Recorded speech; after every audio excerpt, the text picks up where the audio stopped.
என்னை பார்த்து சேராவகையெடுத்து முன்னையாகி கொண்ட முத்தை குறித்து மண்ணி வந்து என்னை காத்த மானுட சிவனே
திருச்சிற்றம்பலம். தென்னாடுடைய சிவனே போற்றி, என் நாட்டவர்க்கும் இறைவா போற்றி. ஆடும் வரிவேல் அணி சேவல் என பாடும் பணியே பணியாய் அருள்வாய். தேடும் கயமா முகனை செருவில் சாடும் தனி யானை சகோதரனே. தென்னாடுடைய சிவனே போற்றி, என் நாட்டவர்க்கும் இறைவா போற்றி. வெற்றிவேல் முருகனுக்கு அரோகரா. திருச்சிற்றம்பலம். அண்ட சராசரங்களுக்கெல்லாம் அதிபதியாக விளங்கக்கூடிய முருகப்பெருமானுடைய ஒப்பற்ற பரங்கருணையினாலே இன்றைய தினம் மிகச் சிறப்பாக காலையில் இந்த பகுதியில் அருள்பாலித்து கொண்டிருக்கக்கூடிய மாணிக்க விநாயகர் எழுந்தருளி இருக்கக்கூடிய ஆலயத்திற்கு மகா கும்பாபிஷேகம் மிகச்சிறப்பாக அடியார்களுடைய பேராதரவிலே நிகழ்ந்து நம்முடைய கண்கள் செய்த தவப்பயனாக அந்த சிறந்த ஒரு காட்சியை கண்டு மகிழ்ந்து இருக்கிற வேளையிலே மாலையிலே செவிகள் குளிரும் வண்ணமாக விநாயக பெருமானுடைய பெருமைகளை எல்லாம் எடுத்து சொல்லுகிற ஒரு நிகழ்வாக வித்தக விநாயகர் விரைகடல் சரணே என்கின்ற இந்த தலைப்பிலே நாம் சில செய்திகளை சிந்திப்பதற்கு திருவருள் கூட்டியிருக்கிறது. இப்பொழுது காலம் மிக வேகமாக போய்கொண்டிருக்கிறது. முன்ன போனதை விட இப்ப ரொம்ப வேகமா போகுது காலம். காலையில நாம விழிப்பதற்குள்ளாகவே இரவு வந்து விடுகிறது. எப்படி இரவு வந்ததுன்னு தெரியல. நாள் போய்கொண்டே இருக்கிறது, கடிகாரம் ஓடிக்கொண்டே இருக்கிறது, நாமும் ஓடிக்கொண்டே இருக்கிறோம். அப்படி ஓடிக்கொண்டே இருக்கிற நேரத்தில் நமக்கு யோசிக்க நேரமே இல்லை, நமக்கு எதையும் சிந்திக்க நேரம் இல்லை. நாம் சிந்தித்து செயல்படுகிற காலம் போய் ரொம்ப நாள் ஆச்சு. அப்ப எப்படி நடந்து கொள்ளுகிறோம்னா அப்ப என்ன தோணுதோ அதை செய்வோம், அவ்வளவுதான். ஒன்றை குறித்து முன்னமேயே யோசித்து இது சரியா இது தவறா இது இவ்வாறு செய்யலாமா வேண்டாமா என்றெல்லாம் யோசித்து அதற்கு ஒரு முடிவு எடுக்காமல் அப்ப பார்த்துக்கலாம் அதை என்று சொல்லி அந்த நேரத்தில் ஒரு முடிவை எடுக்கிறோம். அப்படித்தானே? ஏதாவது ஒரு தலைவலி வருமானால் உடனே அந்த தலைவலி நாம கொஞ்சம் சிரமப்பட்டு இது ஏன் இந்த தலைவலி வருகிறது, இதற்கு என்ன காரணம், இது இவ்வாறு நமக்கு அடிக்கடி வருகிறதே, இதுக்கு உரிய மருத்துவத்தை பார்க்க வேண்டும் என்றெல்லாம் சிந்திப்பதற்கு நமக்கு நேரம் இல்லை. உடனே ஒரு மெடிக்கல் ஷாப்பு போய் அந்த மெடிக்கல் ஷாப்பில் இருக்கிறவர்கிட்ட தலையெல்லாம் வலிக்குது ஏதாவது ஒரு மாத்திரை கொடுங்க அப்படின்னு கேட்குறோம். அவரும் என்ன பண்ணுறாரு, 2 மாத்திரையை பிச்சு கையில் கொடுத்துட்டு மத்தியானம் 1 போட்டுக்க, ராத்திரி 1 போட்டுக்க, இருந்தா நாளைக்கு வாம்பார், இருந்தா நாளைக்கு வாம்பார். இவன் பயந்துருவான், என்னையா நான் இருந்தா வர சொல்றியான்னு. இல்லை இல்லை, தலைவலி இருந்தா வா அப்படிம்பார். அப்ப இந்த தலைவலிக்கு போய் இந்த மருந்தை வாங்கி சாப்பிடுகிறோமே, இந்த தலை எவ்வளவு முக்கியமானது. இந்த தலையில தானே அத்தனை உறுப்புகளும், கண்ணு காது மூக்கு நாக்கு இதெல்லாம் இருக்கு. இதெல்லாம் தாண்டி இன்னொன்று இருக்குங்கிறாங்க தலையில. அது என்னன்னா மூளை. அதை பத்தி நம்ம ரொம்ப அதிக கவலைப்படுறது இல்லை. யாராவது கேட்டா தான் நமக்கு கோபம் வந்துடும். உனக்கு மூளை இருக்கான்னு கேட்டா உடனே அப்பத்தான் நமக்கு ஞாபகம் வரும், ஓ நமக்கு மூளை இருக்கும்போது இவன் எப்படி கேட்கலாம் இந்த கேள்வியை அப்படின்னு. இவனுக்கு நமக்கு மூளை இருக்கான்னு ஏன் சந்தேகம் வந்தது அப்படின்னு அப்பத்தான் கவலைப்படும். இப்போ இவ்வளவு முக்கியமான இந்த தலையை நாம் எப்படி பார்த்துக்கணும் இல்லையா? எஞ்சான் உடம்பிற்கு சிரசே பிரதானம்.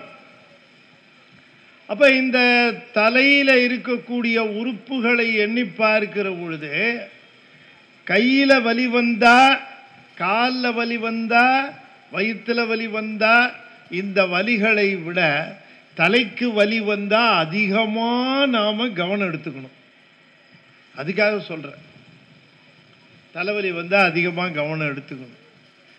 தலைவலிக்கு உடனே நாம மருத்துவர்கிட்ட போய் ஐயா தலைவலிக்குது மருந்து கொடுங்க அப்படின்னு கேட்டா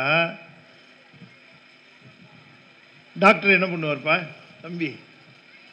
தம்பிகிட்ட கேட்குறேன். அவன் சொன்னா இதை நான் கொஞ்சம் கூட எதிர்பார்க்கல, கூப்பிட்டாங்களேன்னு வந்து உட்கார்ந்தேன். அவரு நம்மளை கேள்வி கேட்பாருன்னு எதிர்பார்க்கல. என்ன கஷ்டமான கேள்வியாடா, டாக்டர்கிட்ட போற தலைவலிக்குதுன்னு சொல்றார். டாக்டர் என்ன பண்ணுவார், ஏதாச்சும் மருந்து கொடுப்பார். கையில் ஆம்ட்ட ஒரு மருந்தை எடுத்து கொடுத்துருவாரா? நல்லா யோசிச்சு சொல்லு, டாக்டர் என்ன பண்ணுவார்? சரி நீ சொல்றியா? டாக்டர் என்ன பண்ணுவார்? செக் பண்ணுவாரா? தலையவா? தலையை செக் பண்ணுவாரா? என்ன செக் பண்ணுவாரு? என்ன செக் பண்ணுவார் சொல்லு. டாக்டர் என்ன பண்ணுவாருன்னா முதல்ல தலைவலிக்குதுன்னு சொன்ன உடனே ஏன் தலைவலிக்குதுன்னு கேட்பார். ஏன் தலைவலிக்கு மருந்து கொடுக்கறதுக்கு முன்னாடி தலைவலி ஏன் வருதுன்னு கண்டுபிடிக்கணும். ஏன்னா தலைவலி எதனால வேணாலும் வரும். சரியான தூக்கம் இல்லை, தலைவலி வரும். அதிகமான வேலை அழுத்தம், தலைவலி வரும்.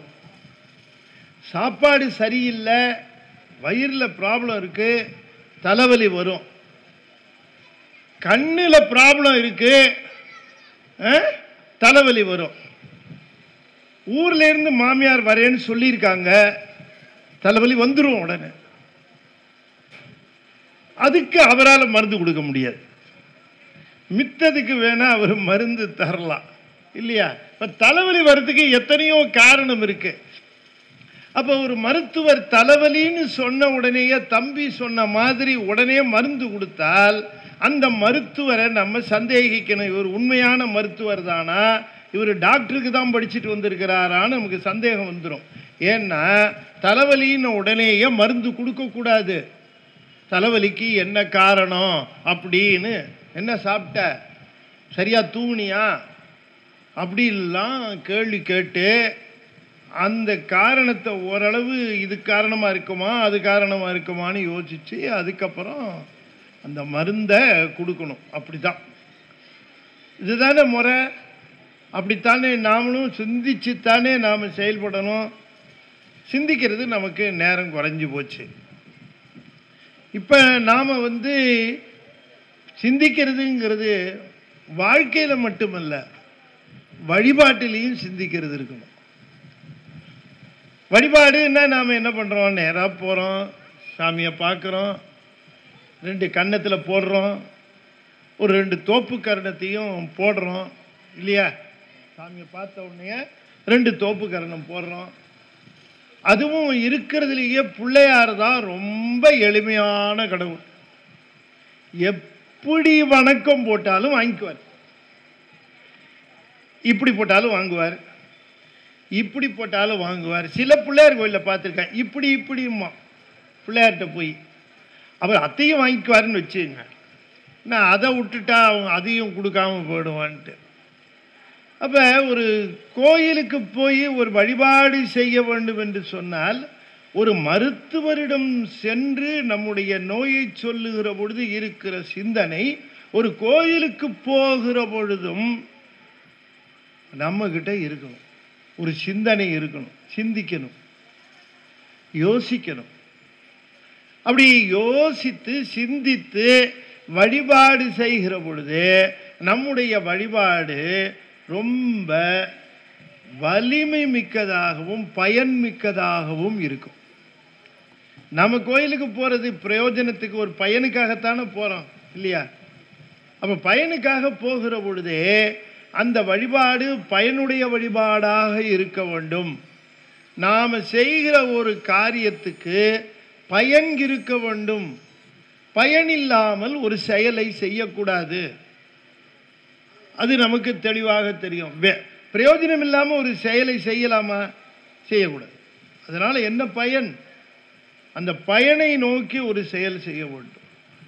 அப்ப நாம கோயிலுக்கு போகிறோம், விநாயகரை வணங்குகிறோம், விநாயக பெருமானுக்கு அர்ச்சனை செய்கிறோம், வழிபாடு செய்கிறோம், எல்லாம் செய்கிறோம். ஏதாவது அவர் முன்னால நின்று சிந்திக்கிறோமா அப்படின்னு யோசிச்சு பார்க்கணும். நம்ம போற வேகத்துல கோயிலுக்குள்ள நுழைஞ்ச உடனே நம்ம தட்டை அர்ச்சகர் வாங்கணுமேங்கிற கவலை தான் நமக்கு அதிகமா இருக்கு. நம்ம தட்டை வாங்கணுமேங்கிற கவலை, நம்ம சொல்ற பேரு நட்சத்திரத்தை எல்லாம் ஒரு கரெக்டா காதுல வாங்கணுமேன்னு அடுத்த கவலை. அதுக்கு அடுத்த கவலை, நம்ம கொடுத்த தேங்காய் தானே நமக்கு வரணும், மாறி வந்துடக்கூடாதே அப்படின்னு கவலை. ஏன்னா நம்ம தேங்காய் கொஞ்சம் பெருசு இல்லையா? அதனால இந்த கொடுத்துருக்கிற 5 தட்டுல நம்ம தட்டு எது, அதுல தேங்காய் எது நம்மளுது அப்படிங்கிற இந்த நோட்டத்தில் இருக்குமே தவிர, விநாயக பெருமானுடைய 2 கண்களும் அந்த முரம் போன்ற 2 காதுகளும் அழகாக மடித்து வைத்திருக்கின்ற அந்த துதிக்கையும், இதுக்கே குஷி வந்துருச்சு. என்ன அந்த இருக்கட்டுங்க, பரவாயில்ல. அழகாக இருக்கக்கூடிய அந்த துதிக்கையும் அப்படி ஒரு நிமிடம் அவரையே பார்த்துக்கிட்டு அவருடைய திருமேனியையே பார்த்து கொண்டு அவருடைய கண்களையே பார்த்து கொண்டு அவருடைய துதிக்கையே பார்த்து கொண்டு அவருடைய பொன்னார் திருவடிகளையே நோக்கி கொண்டு அப்படி நீங்கள் ஒரு நிமிஷம் இந்த தட்டையெல்லாம் மறந்துட்டு இந்த அர்ச்சனையை பற்றிலாம் மறந்துட்டு கவலையெல்லாம் மறந்துட்டு கொஞ்சம் பாருங்களேன். நீங்கள் அடுத்த தடவை போகும்போது இல்லாட்டி போகும்போது கூட போய் பார்த்துட்டு போகலாம், தப்பு இல்லை. அப்படி நின்று பாருங்க. நான் பொய் சொல்லலை. விநாயக பெருமான் உங்களை பார்த்து தலையாட்டுவார். இன்னைக்காவது உனக்கு நேரம் கிடைச்சது, இன்னைக்காவது உனக்கு நின்று பேச நேரம் கிடைச்சது. இன்னும் சில பேர் இருக்காங்க, கோயிலுக்கு வந்தவுடனே அங்கே கோயிலில் இருப்பாங்க, யாராவது ஒரு நண்பர் வந்துடுவார். என்ன சார் இந்த பக்கம்னு கேட்பார். அவர் உடனே சொல்லுவார், நேரம் கிடைச்சிது, என்ன பண்ணலான்னு பார்த்தேன், கோயிலுக்கு வரலான்னு பார்த்தேன் அப்படிம்பார். இப்படி நமக்கு பொழுது கிடைக்கிற பொழுது வருவதல்ல கோயில், நமக்கு நேரம் கிடைக்கிற பொழுது வந்து வழிபாடு செய்வதல்ல கோயில்.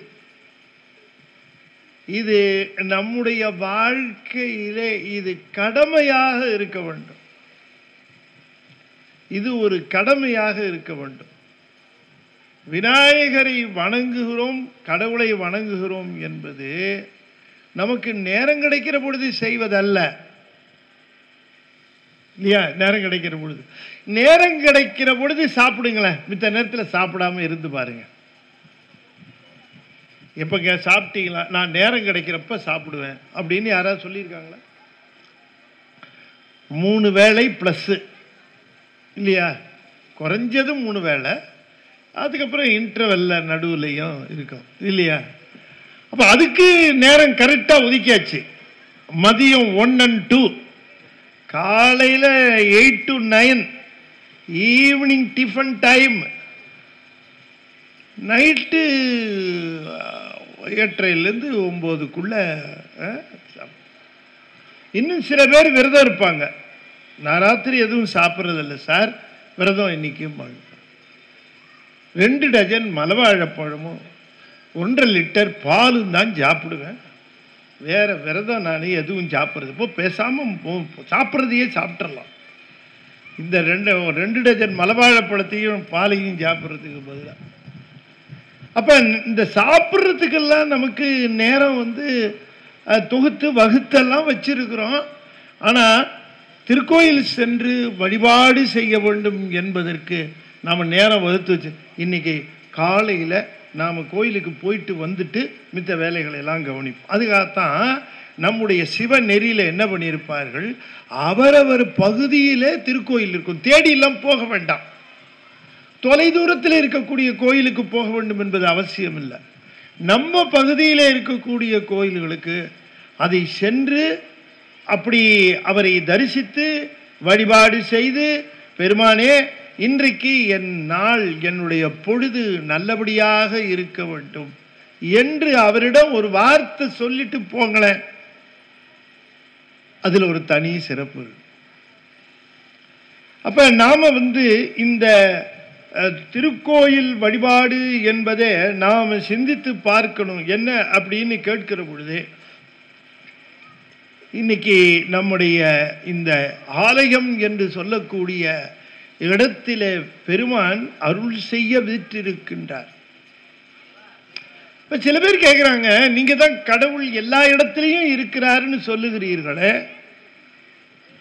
கோயில்ல மட்டும்தான் இருக்கிறாரா? ஏன் கோயில்ல மட்டும் போய் வழிபாடு செய்ய வேண்டும் அப்படின்னு கேட்கிற சில பேர் கேட்குறாங்க. கோயில்ல தான் போய், சாமி தான் எல்லா இடத்துலையும் இருக்கிறாரு, எல்லா இடங்களிலும் இருக்கக்கூடிய கடவுளை எல்லா இடத்திலையும் வழிபாடு செய்யலாமே, திருக்கோயிலுக்கு தான் போகணுமா என்று கேட்கிறார்கள். ஒரு உதாரணம் சொல்லுகிறேன். அங்க சவுத்து பக்கம் போனீங்கன்னா திருச்சி, மதுரை இந்த பக்கம் போனீங்கன்னா முன்ன என்ன பண்ணுவாங்க, இந்த சைக்கிளில் போகிறவங்க சாயந்தரம் 6 மணிக்கு மேலே லைட்டு வச்சுருக்கணும், மாட்டியிருக்கணும். டைனமோ லைட் இருக்கணும், இல்லாட்டி ஆயில் லேம்பாவது இருக்கணும். இங்கே இருக்கிறவங்களுக்கு அது உண்மையிலே புரியாது. ஆக்சுவலாக அது பார்த்தீங்கன்னு சொன்னால் சைக்கிளில் முன்னால் லைட் இருக்கணும். இரவு நேரத்தில் அந்த சைக்கிள் போகும்போது லைட் எரியணும். லைட் இல்லைன்னா போலீஸ்காரரு இப்போ எப்படி ஸ்கூட்டரில் ஹெல்மெட் இல்லாமல் போனால் பிடிக்கிறாரோ அது மாதிரி போலீஸ்காரர் சைக்கிள் ஓட்டுறவரை பிடிச்சிருவாரு. அந்த சைக்கிள் ஓட்டுறவரை பிடிச்சி ஏன் சைக்கிளில் லைட் இல்லை அப்படின்னு கேட்பார். அந்த மாதிரி ஒரு காலம் இருந்தது. ஒருத்தர் அப்படிதான் சைக்கிளில் ஓடிட்டு போனார். 6 மணி ஆச்சு, வீட்டுக்குள்ளே போய் சேர்ந்து உள்ளான்ட்டு வேக வேகமாக ஓட்டினார். ஒரு போலீஸ்காரர் பிடிச்சிட்டார். நிறுத்தியா அப்படின்னாரு. நிறுத்தினார். சைக்கிளில் ஏன் லைட் இல்லைன்னாரு.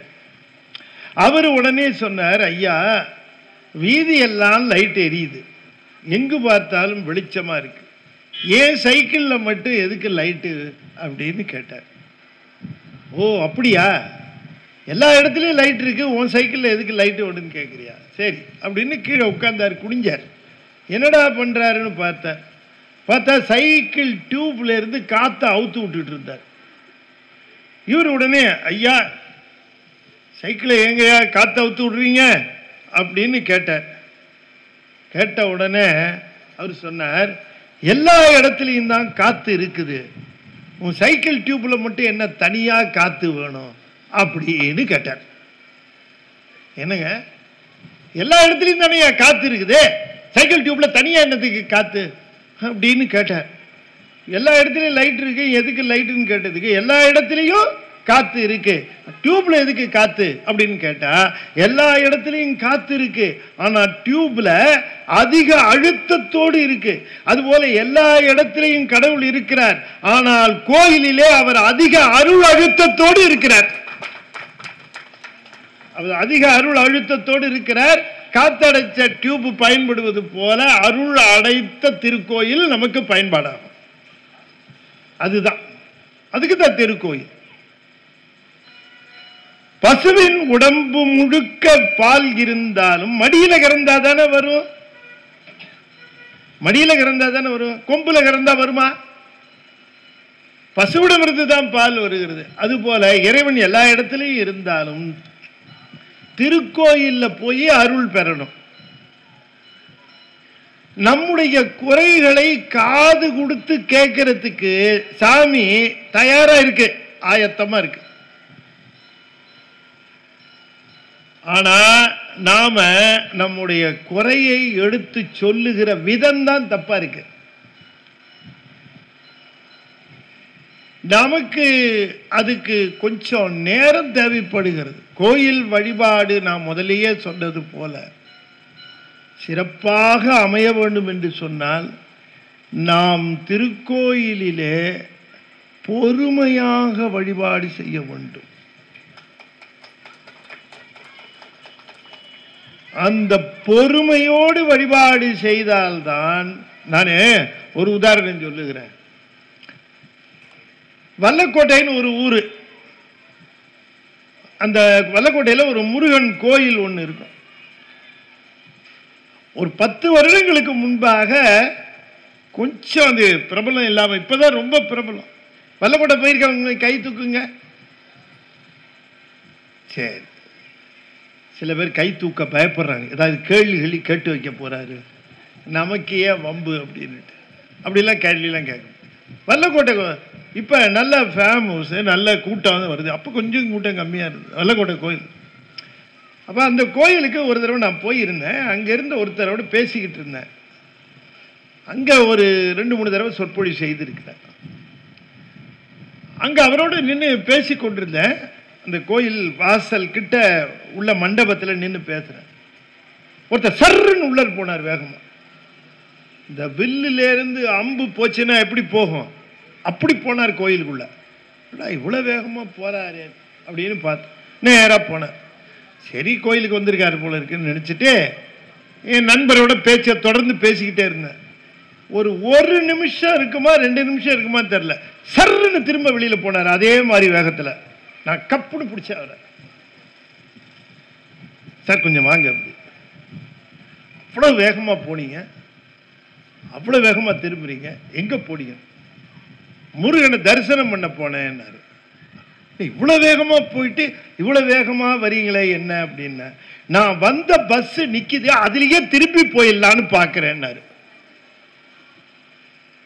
அவர் வந்த பஸ் நிற்கிது, அதுக்குள்ள முருகரை கும்பிட்டு முடிச்சுட்டு பஸ் ஏறி போயிடணும்னு பார்க்குது.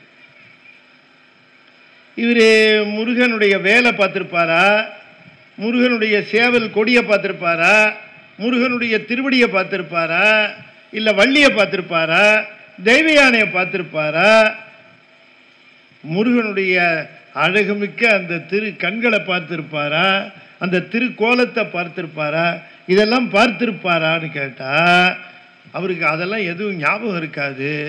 பஸ்ஸு டிரைவர் மேலேயே கவனம் இருக்கும்.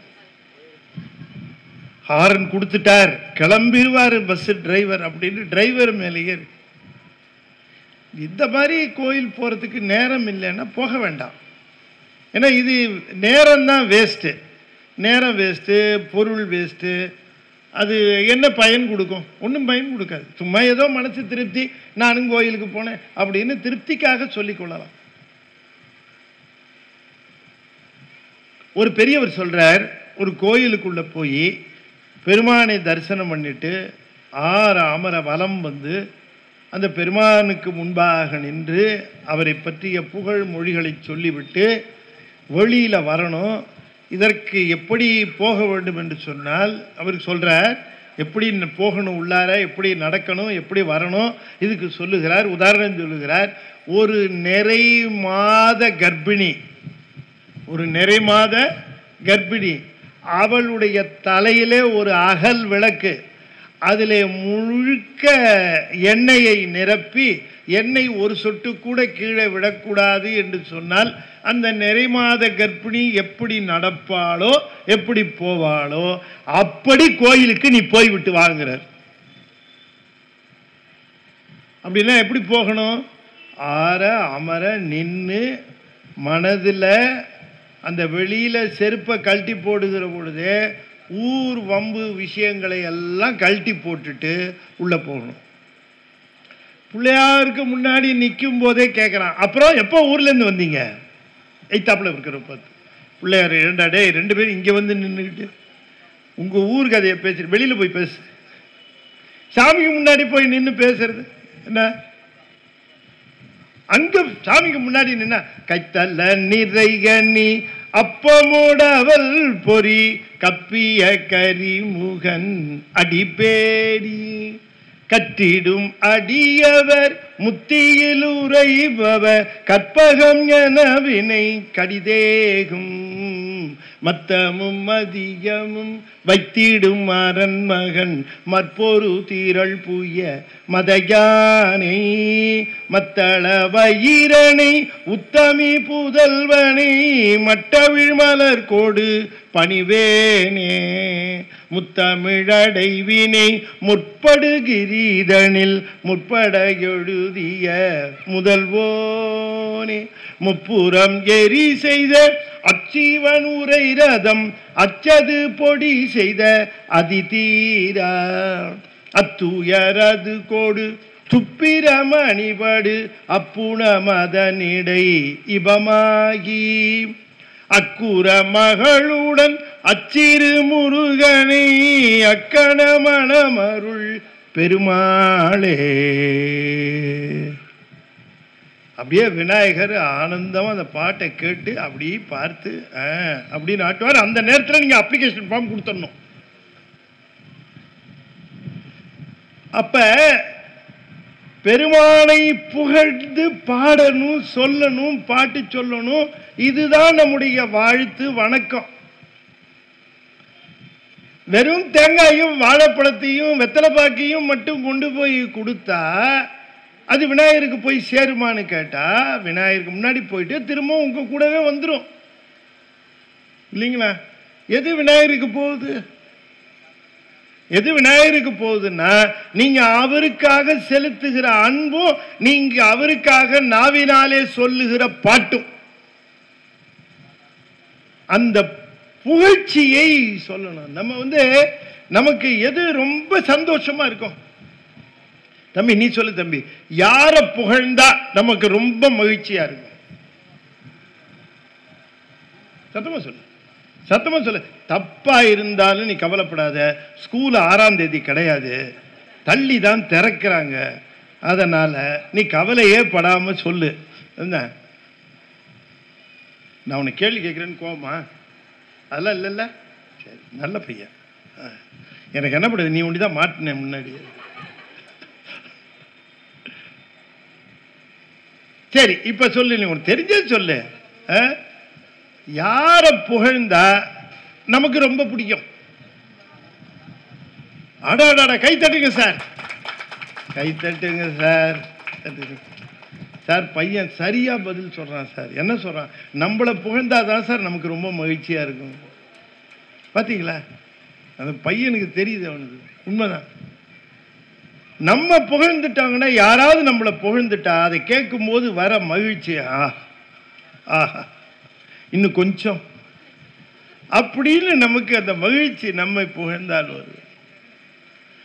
ஆனால் உண்மையிலேயே மகிழ்ச்சி எப்போ வரணும் தெரியுமா? நமக்கு நம்மை புகழ்ந்தால் வருகின்ற மகிழ்ச்சி உண்மையான மகிழ்ச்சி அல்ல. சிவத்தை புகழ்கின்ற பொழுது நமக்கு வருகிற மகிழ்ச்சி இருக்கே, அதுதான் உண்மையான மகிழ்ச்சி. சிவபெருமானுடைய புகழ்ச்சியை சொல்லுகிறது, ஆஹா ஆஹா அற்புதம், சிவனடியாருக்கு என்னவோ அள்ளி கையில கொடுத்தது போல இருக்கும் அவர்களுக்கு. அதை விட அவங்களை திருப்திப்படுத்துறதுக்கு வேற எதுவும் செய்ய வேண்டாம். இந்த உலகெல்லாம் பறந்து விரிந்து கிடக்கின்ற இந்த பார் முழுக்க, பிரபஞ்சம் முழுக்க, அண்டங்கள் முழுக்க தலைவனாக இருக்கக்கூடிய சிவபெருமான் எவ்வளவு எளியவனாக இருந்தால் என்னுடைய அன்பை ஏற்றுக்கொள்வதற்காக எனக்காக வந்திருக்கிறார். விநாயகர் வேறு சிவம் வேறா? இல்லையே. விநாயக பெருமானும் சிவபெருமானும் வேறு வேறா? இல்ல. சிவபெருமானுக்கு பிறை உண்டு, விநாயக பெருமானுக்கும் பிறை உண்டு.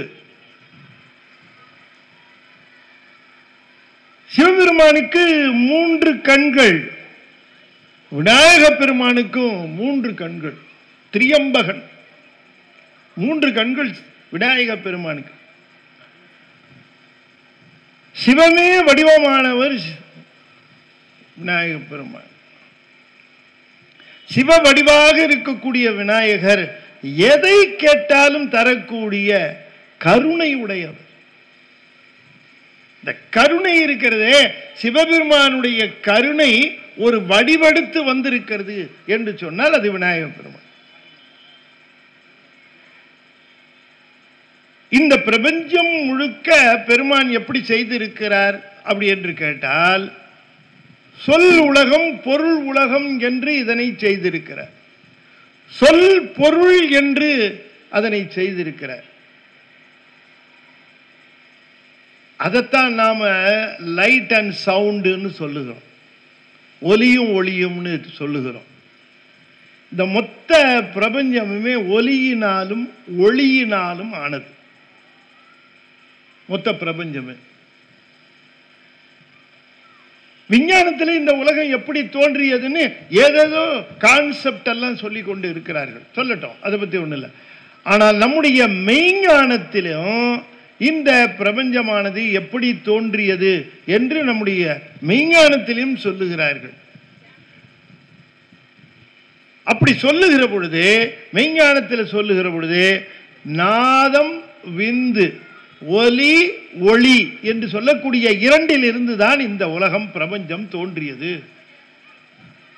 அப்ப இந்த உலகத்தில் ஒன்று ஒலி வடிவாக இருக்கும், இல்லாட்டி ஒளி வடிவாக இருக்கும்.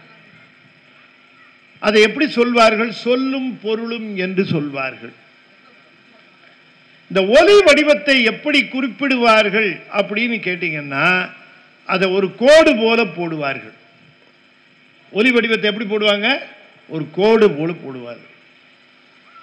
இந்த ஒளி வடிவத்தை அல்லது விந்து என்று சொல்லக்கூடிய ஒளி வடிவத்தை எப்படி போடுவார்கள் என்றால், சுழியாக போடுவார்கள். கோடாக போட்டு சுழியாக போடுவார்கள். கோடு சவுண்டு, சுழி லைட்டு. கோடு நாதம், சுழி விந்து. இந்த நாதம் விந்து என்று சொல்லக்கூடிய இரண்டையும் தனக்குள் அடக்கி கொண்டிருக்கக்கூடிய மிகப்பெரிய ஆற்றலுக்குத்தான் பிரணவம்னு பேரு. நம்ம பிரணவம்னா என்னவோ என்ன நினைத்து கொண்டு இருக்கிறோம். பிரணவம் என்பது மிகப்பெரிய ஆற்றல், சக்தி, மிகப்பெரிய ஆற்றல். அந்த மிகப்பெரிய ஆற்றலாக இருக்கக்கூடியது ஒலியும் ஒளியுமாக இந்த பிரபஞ்சத்திலே வெளிப்படுகிறது. அந்த நாதம் விந்து என்று சொல்லக்கூடிய அந்த இரண்டு ஆற்றல்களும் சேர்ந்ததுதான் பிரணவம். அப்ப இந்த பிரணவம் என்பதிலே இந்த இரண்டு ஆற்றல், நாதம் விந்து என்கிற இரண்டு ஆற்றல்களும் மூன்று தொழில்களை செய்கின்றன. படைத்தல், காத்தல், ஒடுக்குதல் என்று சொல்லக்கூடிய மூன்று தொழில்களையும் செய்கிறது. இந்த உலகத்தில் பார்த்தீர்கள் என்று சொன்னால், ஏதாவது தோன்றியது தோன்றியவாறே இருந்திருப்பதை பார்த்திருக்கிறீர்களா? இந்த உலகத்தில் தோன்றிய ஒன்று, நீங்க யோசிக்கணுங்கிறதுக்காக நான் கேட்கிறேன். இந்த உலகத்தில் தோன்றிய ஒன்று தோன்றியவாறே இருந்து பார்த்திருக்கிறீர்களா? ஒரு விதை விதைக்கிறோம், அது எப்படி வருகிறது, செடியாக வருகிறது. பிறகு கொஞ்சம் கொஞ்சமாக அதில் இலைகள், அப்புறம் தளிர்கள், அப்புறம் பூக்கள், அப்புறம் காய்கள் வளர்ந்துக்கிட்டே போகுது. போய்கொண்டே இருக்கிறது. ஒரு காலத்தில் இதெல்லாம் உதிர்கிறது, அந்த மரம் பட்டு விடுகிறது, காற்றடிச்சாலோ புயலிலோ விழுந்து விடுகிறது. இந்த உடம்பு எப்படி இருந்தது? இந்த உடம்பு எப்படியெல்லாம் நம்ம என்ன சொன்னாலும் கேட்டுக்கிட்டு இருந்தது. அசாதாரணமா 12 இட்லி சாப்பிட முடியும். இட்லி மட்டும் சாம்பாரோட கொடுத்தா 12 இட்லி எங்க போகுதுன்னே தெரியாது. ஆனா இன்னைக்கு 2 இட்லிக்கு தகராறு. 2 இட்லி சாப்பிட்டா எதுக்கு அளிக்குது, இங்க நிக்குது, அங்க நிக்குது. 12 இட்லி சாப்பிட்ட வயிறு தானே. 2 இட்லி இப்ப சாப்பிட முடியல. 3 கிலோமீட்டர் 4 கிலோமீட்டர் நடந்து வந்த உடம்பு 100 அடி நடக்க முடியல, முட்டிக்கால் வலிக்குது. இந்த உடம்பு தானே நடந்த உடம்பு. அப்ப வளர்கிற ஒன்று தேய்கிறது. எது வளருமோ அது தேயும். உடம்பு என்று சொல்லக்கூடிய ஒன்று ஒரு நாள் வந்தது, வளர்ந்தது, அப்புறம் தேய ஆரம்பிக்கும். டாக்டர்கிட்ட போய் கேட்டா என்ன சொல்ற? சார் முட்டி வலிக்குது, தேய ஆரம்பிச்சிருச்சியா முட்டி அப்படிங்கிறார் டாக்டர். அப்ப இந்த உலகத்தில் இருக்கிற எல்லாமே நல்ல கவனமா கேட்டீங்கன்னா எதுவும் நிலையா இருக்காது. தோன்றி அப்படியே வளர்ந்து ஒரு நாள் தேஞ்சு போயிடும். அப்படிதான் இருக்கு இந்த உலகத்தினுடைய தன்மைகள் முழுக்க. அப்படிதான் இருக்கு. இதை தோற்றுவிப்பதும் சற்று நாள் நிறுத்தி இருப்பதும் ஒரு நாள் ஒடுக்கி இருப்பதும் எதுன்னு கேட்டா இந்த பிரணவங்கிற ஆற்றல் தான். இந்த பிரணவத்தினுடைய ஆற்றலுக்கு ஆதாரமாக இருக்கக்கூடிய ஆற்றல்கள் எது என்று கேட்டால் நாதம் விந்து. நாத விந்துனா என்னன்னு சொன்ன? நாத விந்துனா என்னன்னு சொன்னமா? எப்ப சார் சொன்னீங்க? நாதன்னா என்னன்னு சொன்ன? யார் சொன்னது? ஓ ஐயா சொல்லிட்டாங்க. ஒலியும் ஒளியும், சவுண்ட் அண்ட் லைட். நான் ஆங்கிலத்தில் எல்லாம் கூட சொல்லி பார்த்துட்டேன், கேட்குற மாதிரி இல்லை. சவுண்ட் அண்ட் லைட், நாதம் விந்துன்னு அது நம்முடைய சமய நெறியில் அப்படி சொல்லுவாங்க. அது ஒன்றும் இல்லை, சவுண்ட் அண்ட் லைட்டு அதுதான். அப்ப சவுண்டை எப்படி குறிக்கணும்னு சொன்னேன்? ஒலியை எப்படி குறிப்பாங்கன்னு சொன்னேன்? கோடு போல குறிப்பாங்க. ஒளி விந்து அதை எப்படி குறிப்பாங்க? சுழி மாதிரி. இப்படி ஒரு கோடு போட்டு இப்படி ஒரு சுழி சுழிங்க. அது எப்படி இருக்கு? இப்படி ஒரு கோடு போட்டு ஒரு சுழி. நான் சொல்லுங்க.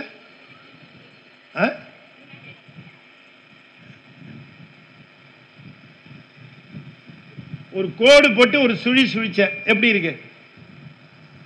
என்னம்மா நீங்க சொல்லுங்க. அந்த பக்கம் ஒன்றும் தெரியல. இப்படி ஒரு கோடு போட்டு இப்படி ஒரு சுழி, என்ன தோணுதுன்னு சொல்லுங்களேன். இல்லாட்டி யார் சொன்னது? யார் சொன்னது? தும்பிக்க கை கை தட்டுங்க பாருங்க. அவங்க நல்லா பிக்சரைஸ் பண்ணாங்க. டிராயிங் எல்லாம் போடுவீங்களாம்மா? போடுவீங்களா?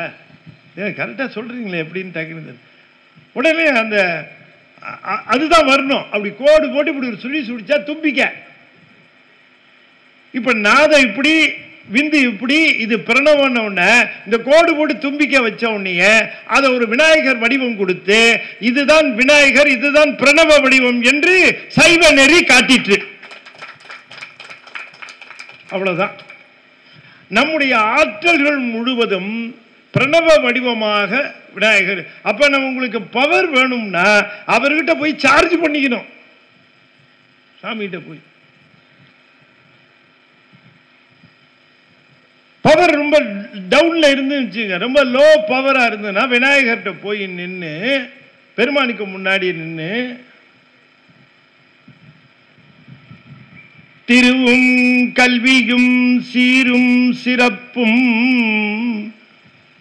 உன் திருவடி புகழ் பாடும் திறமும் நல் உருவும் சீலமும் ஊக்கமும் தாழ்வுரா உணர்வும் தந்து எனது உள்ளத்து அமர்ந்தவா குருவும் தெய்வமுமாகி அன்பாளர் தம் குறைதவிர்க்கும் குணப்பெரும் குன்றமே வெறுவும் சிந்தை விலக கஜானனம் விளங்கும் சித்தி விநாயக வள்ளலே. விநாயகர் என்னென்னலாம் தருவாராம்? திருவும் செல்வம், கல்வியும் சீரும் சிறப்பும். இதெல்லாம் விநாயகர் பெருமான்கிட்ட போய் நின்று நாம கேட்டு பெறலாம். ஆனா கேட்கறதுக்குரிய முறையில கேட்கணும். உன் திருவடி புகழ் பாடும் திறமும் நல் உருவும் சீலமும். நல்ல உருவம். விநாயகரை வணங்குறவர்கள்லாம் பார்க்க அழகா இருப்பாங்க. ஆமா, வயசாகிறதே தெரியாது. 40 வயசு மாதிரியே தெரியும் 65 வயசு ஆனாலும். என்ன காரணம்? விநாயகரை வணங்கிக்கிட்டே இருக்கு. இதை முன்னமையே சொல்லக்கூடாதா சார் அப்படின்னு நீங்க சொல்ல, இப்ப போறது தானே, அவ்வளவுதான். நான் சொல்லல, வள்ளற் பெருமான் சொல்லுகிறார். திருவும் கல்வியும் சீரும் சிறப்பும் உன் திருவடி புகழ் பாடும் திறமும் நல் உருவும். பொய் சொல்லுவாங்களா பெரியவங்க? பாடுகிற பொழுது சும்மா ஏதோ பேச்சுக்கு ஏதோ பாடணும் அப்படின்னா பாடுவாங்க? அந்த மாதிரி பாட மாட்டாங்க. இது காசு கொடுத்து பாட சொல்றவன் அப்படி பாடுவான். இப்படி பாடுங்க சார் அப்படின்னு சொல்லி பணம் கொடுத்தா அப்படி பாடுவாங்க. நம்முடைய அருளாளர்கள் எல்லாம் திருக்கோயிலுக்கு போய் இருக்கிற பொழுது பெருமானை பாடுகிற பாடல்கள் பொருள் பெற்று பாடிய பாடல்கள் அல்ல, அருள் பெற்று பாடிய பாடல்கள். அருள் பெற்று பாடிய பாடல்கள். அப்ப நாம போய் பெருமானிடம் நின்று அந்த பாடல்களை சொல்லுகிற பொழுது நமக்கு அருள் கிடைக்கும். அருளினால் தான் இத்தனையும் கிடைக்கும். அருளினால் தான் இத்தனையும் கிடைக்கும். திருவும் கல்வியும் சீரும் சிறப்பும் உன் திருவடி புகழ் பாடும் திறமும் நல் உருவும் சீலமும் ஊக்கமும் தாழ்வுரா உணர்வும் தந்து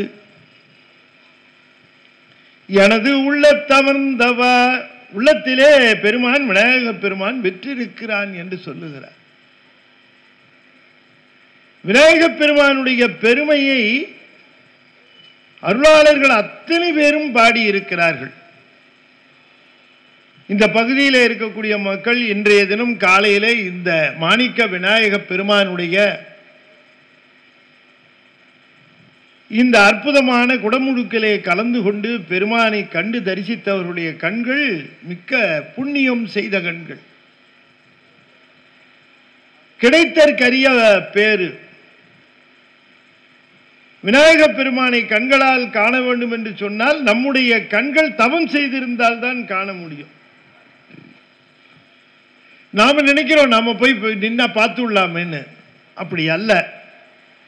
நாம் காண்பதற்கு இந்த கண்கள் அந்த புண்ணியத்தை செய்திருக்க வேண்டும். ஆலந்தான் உகந்து அமுது செய்தானே ஆதியை அமரர் தொழுதேத்தும் சீலந்தான் பெரிதும் உடையானே சிந்திப்பாரவர் சிந்தையுளானே ஏலவார் குழலாள் உமைநங்கை என்றும் எத்தி வழிபட பெற்ற கால காலனை கம்பனெம்மானை காண கண் அடியேன் பெற்றவாரே. ஆகா, எனக்கு கண்ணு கிடைச்சதனுடைய பயன் கிடைச்சிருச்சு. நான் ஏகாம்பரேஸ்வரரை தரிசனம் பண்ணக்கூடிய வாய்ப்பு கிடைச்சிருச்சு. அப்ப இந்த கண்ணு என்ன புண்ணியம் செய்ததோ இந்த பெருமானை பார்ப்பதற்கு. நான் இந்த கோயிலுக்கு வந்த போது எனக்கு கண்ணு தெரியலன்னா சாமியை பார்த்திருக்க முடியாது. அப்ப பெருமானை பார்க்க வேண்டும் என்று சொன்னால் இந்த கண்கள் தவம் செய்திருக்கணும். இந்த கண்கள் தவம் செய்திருந்தால்தான் தெய்வ உருவங்களும் அருளாளர்களுடைய வடிவங்களும் கண்ணில் படும். நடிகரோட உருவத்தை பார்க்கறதுக்கு தவெல்லாம் பண்ணிருக்க வேண்டியதில்லை, அவன் பண்ணியிருந்தா போதும். அது போறப்ப வரப்ப தெருவில் இருவில் கூட கிடைச்சிடும். எங்கேயாவது டிவியை திறந்தா அதுதானே, 96 சேனலும் அதுதான். ஆனா ஒரு இறைவனுடைய உருவத்தை, இப்ப கூட இறைவனுடைய உருவத்தை போய் டிவியில எல்லாம் பார்க்கறது அவ்வளவு சிறப்பு இல்லை. நேரா வந்து பார்க்கணும். டிவியில போக்குறது, டிவியில காட்டுறான் நல்லதுதான், சரி காட்டட்டும், அதையாவது காட்டுறான்னு சொல்லு. இப்ப டிவியிலம்மா நல்ல பசி நேரம் டிவியே போட்டிருக்கோம், ஏதோ சாப்பாடு லேட்டாக டிவியில் பிரிஞ்சி சாம்பார் சாதம் எல்லாம் வருது வரிசையா பார்க்குறோம். பசி தீர்ந்துருமா? என்னம்மா பிரிஞ்சி, அதுவும் ஆவி பறக்கிற பிரிஞ்சி, அதுக்கு தொட்டுக்கையா அந்த அதுக்கு என்னவோ வெங்காய பச்சடி இல்லையா, அதுக்கு என்னவோ பேர் சொல்றாங்கப்பா, ரைத்தா. ரைத்தா, அது ரைத்தா வச்சு எல்லாம் விதவிதமா இருக்கு. நல்லா கண்ணு முன்னால பார்க்கிறோம். பசி தீர்ந்துருமா? பசி தீருமா? தீராது. அதே மாதிரி கடவுள் வடிவங்களை எல்லாம் அது உள்ளார வடிவத்தில் பார்த்துட்டு கோயில் போற மாதிரி வர மாதிரி எல்லாம் பார்த்தா அருள் வந்துருமா? சிரமம், வராது. வரணும் கோயிலுக்கு நேரா, இங்க வரணும், இந்த உடம்ப தூக்கிட்டு வரணும், முன்னால நிக்கணும், கையை எடுத்து தலைக்கு மேல தொழணும், வழிபாடு செய்யணும். அதுக்குத்தான் இந்த உடம்பு. தலையே நீ வணங்காயி தலை மாலை தலை கணிந்து தலையாலே பலி தேரும் தலைவனை தலையே நீ வணங்காய். தலையே நீ வணங்காய். அப்பர் சுவாமி சொல்லுகிறார், தலையே நீ வணங்கு, தலையே நீ வணங்கு. சாமி எப்படி பார்க்க கூடாது, சாமி எப்படி நேரா பார்க்க கூடாது, தலையை குடிஞ்சு கண்ணை மேல தூக்கி அப்படி பார்க்கணும். சாமி கடவுள் இப்படி பார்க்கணும், இப்படி பார்க்க கூடாது. பார்வை எப்படி இருக்கணும்? தலையே நீ வணங்குறது என்பது கைக்கு தொழில் அல்ல, தலைக்குத்தான் தொழில். தலைதான் வணங்கணுமே தவிர கையால வணங்குறதுன்னே கிடையாது. ஒண்ணு மாத்திட்டான். கைகளால தொழுதல், தலையால் வணங்குதல். சிவநெறியில் நிற்கிறவர்களுக்கு இது ரொம்ப நன்றாக தெரியும். அவர்கள் தலையால் வணங்கி கைகளால் தொழுவர். தலையால வணங்கணும். தலையை போன உடனே சாமிக்கு முன்னாடி போன உடனே தலையே நீ வணங்காயே, தலையே நீ வணங்கு. வணங்காம எப்படி பார்க்க? தலையை வணங்கு. அவன் யார் தெரியுமா? நீ ஒரு தலையை வச்சுக்கிட்டு இந்த பாடுபடுத்துற. அவன் தலை மாலை தலை கனிந்து தலையாலே பலி தேரும் தலைவனை தலையே. எத்தனை தலை போட்டார் பாருங்க. நீ ஒரு தலை வச்சிருக்கிற, அவனுக்கு எத்தனை தலை போட்டிருக்காரு? தலை மாலை தலை கனிந்து தலையாலே பலி தேரும் தலைவனை தலையே நீ வணங்காய். நீ ஒரு தலை வச்சுட்டு இந்த பாடுபடுத்துறிய. தலைவன் இவன் தான்டா தலை, யாரையோ தலைங்கிறியடா தருதலை. இதுதான்டா தலை, இவன் தான் தலை. என்னைக்கும் தலைவன், இன்னைக்கும் தலைவன், நாளைக்கும் தலைவன், நேற்றும் தலைவன், இனிமே வரப்போகிற யுகத்துக்கும் தலைவன் இவன் தானே. பெருமானை தவிர அப்பர் சுவாமி சொல்லுகிறார், நாமார்க்கும் குடியல்லோம் நமனை அஞ்சோம் நரகத்தில் இடப்படோம் நடலை அல்லோம் ஏமாப்போம் பிணி அறியோம் பணிவோம் அல்லோம். சிவவடிவாக இருக்கக்கூடிய விநாயக பெருமானுக்கு முன்பாக வந்து யார் ஒருவர் தலையை குனிந்து குறுகி நின்று கைகளை தலைக்கு மேல் குவித்து நின்று வணங்குகிறார்களோ அவர்கள் உலகத்தில் யாருக்கும் முன்பாக நின்று தலை குனிந்து குறுகி நிற்க வேண்டிய அவசியம் இல்லாமற் போகும். இங்க குடிஞ்சா பிள்ளையார்கிட்ட வெளியில நிமிர்ந்து நிக்கலாம். இங்க பிள்ளையார்கிட்ட குனியிலன்னு வச்சுங்க, ஊர்ல இருக்கிறவன் அத்தனை பேர்ட்டையும் குனியணும், கூள கும்பிடு போடணும். நாமார்க்கும் குடியல்லோம் நமனை அஞ்சோம் நரகத்தில் இடப்படோம். அருணகிரிநாதர் சொல்லுகிறார், கரு நோய் அறுத்தனது மிடிதுள் படுத்தி விடு கரிமாமுக கடவுள் அடியார்கள் கருதா வகைக்கு வரமருள் ஞான தொப்பை மகிழ் கருணா கடப்ப மலர் அடிவோனே. முருகனை சொல்ல வருகிற பொழுது, முருகா நீ விநாயக பெருமானுடைய தம்பி, விநாயக பெருமானுடைய தம்பி. இந்த விநாயக பெருமான் எப்படிப்பட்டவர் தெரியுமா? கரு நோய் அறுத்து எனது மிடிதூள் படுத்தி விடு கரிமாமுக கடவுள் கருநோய் அறுத்து என்று சொல்லுகிறார். விநாயக பெருமான் மீண்டும் பிறக்கின்ற அந்த அவத்தை நீக்கி பிறப்பில்லாமல் செய்வாராம் விநாயக பெருமான். கரு நோய் அறுத்து, கருநோய் என்பது பிறவி நோய். ஒரு தாயினுடைய வயிற்றிலே இன்னும் ஒரு தடவை போய் அடைபட்டு கிடப்பது. ஒரு தாயினுடைய வயிற்றிலே இன்னொரு தடவை அடைபட்டு கிடப்பது யோசிச்சு பாருங்க. 300 நாள் லைட்டு கிடையாது, ஃபேன் கிடையாது, ஏசி கிடையாது, பெட்டு கிடையாது, இருட்டு அறையில 300 நாளும் கிடக்கணும். யாருங்கிறீங்களா? நம்ம தான். நம்ம அப்படி கிடந்து வந்தோம் தான். 300 நாள் கிடந்தோம் இருட்டில்.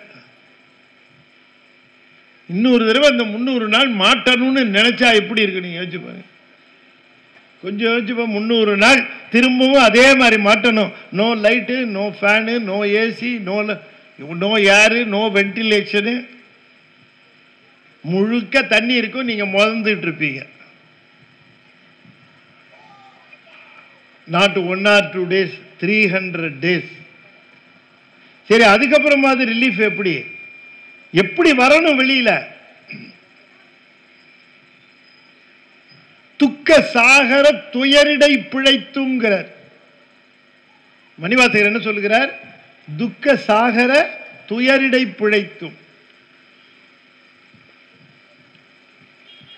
தாய் இருப்பது துக்க சாகரம், குழந்தை இருப்பது துயரம் அப்படின்னு சொல்லுகிறார்.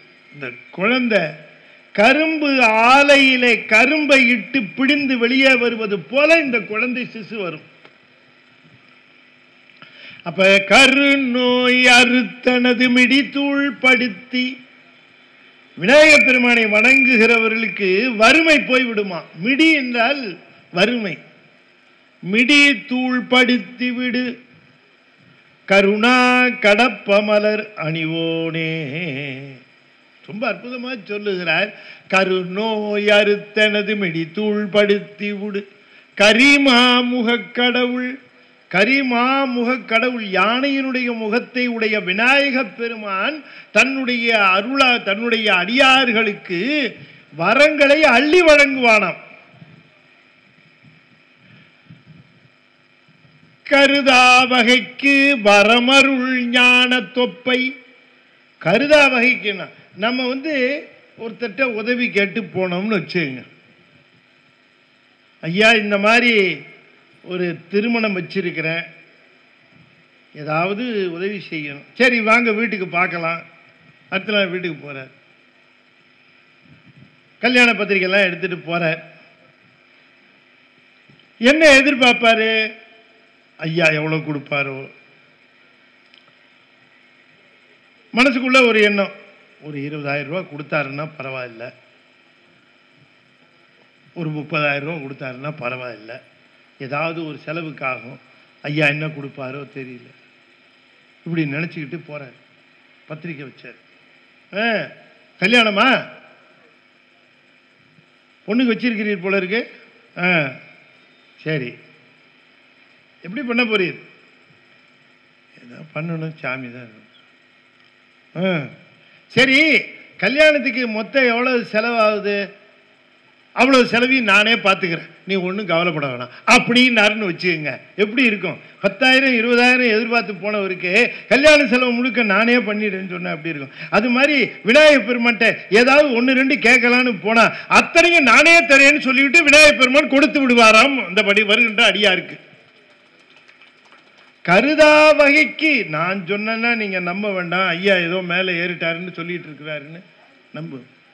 இது சொல்றது யாருன்னு கேட்டா அருணகிரிநாதர் சொல்லுகிறார். அருணகிரிநாதர் போய் பேசுவாரா? அருணகிரிநாதர் கரிமாமுக கடவுள். அவர் என்ன செய்வார்? கரிமாமுக கடவுள், யானை முகத்தவர். அவர் என்ன செய்வார்? கரு நோய் அறுத்து எனது மிடித்தூள் படுத்தி விடு கரிமாமுக கடவுள் அடியார்கள் கருதா வகைக்கு வரமருள் ஞான தொப்பை மகிழ். கருதா வகைக்கு வரம் அருள்வார் அடியார்கள். அடியார்களுக்கு போய் கருதா வகைக்கு. அப்ப நம்ம சாமியிட போய் இன்னது கொடுன்னு கேட்கக்கூடாது. ஒரு குழந்தைய அழைச்சிட்டு போனார் ஒருத்தர், பேத்தி. அது அப்படியே நடத்தி அழைச்சிட்டு போனார். 2 பேரும் தாத்தா அப்படின்னு பேசிக்கிட்டே வந்தது. எய்த்தாப்புல ஒருத்தர் வந்தார். வந்த உடனே உங்கள் பேத்தியான்னாரு. ஆமான்னு.